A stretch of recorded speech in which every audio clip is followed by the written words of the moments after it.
आप लोग जीते हो और जीतने के बाद 2-3 दिन के बाद आप लोग अच्छे तैयारी से जहाँ जहाँ में हमारे 13 MLA जीते हैं वहाँ में आप लोग रेडी करो और विजय मिছিল करो, शांति से करो, लेकिन विजय मिছিল करो। 75 साल के बाद पहले बार एक रीजनल पार्टी को 13 सीट मिला है और असेंबली में सेकेंड लार्जेस्ट पार्टी बन के बैठा है। ये गर्व का बात है। इसमें आप अपने आप के अंदर आपको प्राउड फील करना चाहिए।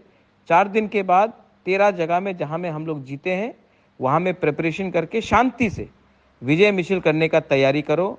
ये बुबागरा का मैसेज है। हम लोग आने वाले दिन में और आगे और जोर से दम से हम लोग अपना बुकुंग बारा के लिए तिपरासा के लिए फाइट करेंगे और मैं आशा करता हूं और मैं जानता भी हूं कि हमारा कॉन्स्टिट्यूशनल सोल्यूशन अब ज़्यादा दूर नहीं है। ये मेरा मैसेज है सबको। 4 दिन के बाद शांति से हर इलाके में जहां में हम लोग का जीत हुआ है अच्छे तरीके से बैंड बाजा के साथ आप लोग विजय मिছিল करो। इसमें हमारा हमको फख्र करना चाहिए, हमको प्राउड होना चाहिए कि आज बिना CPM का हेल्प लेकर, कांग्रेस का हेल्प लेकर, बीजेपी का हेल्प लेकर हम खुद ब खुद 13 MLA बनकर असेंबली में मेन ऑपोजिशन पार्टी बन के आए हैं।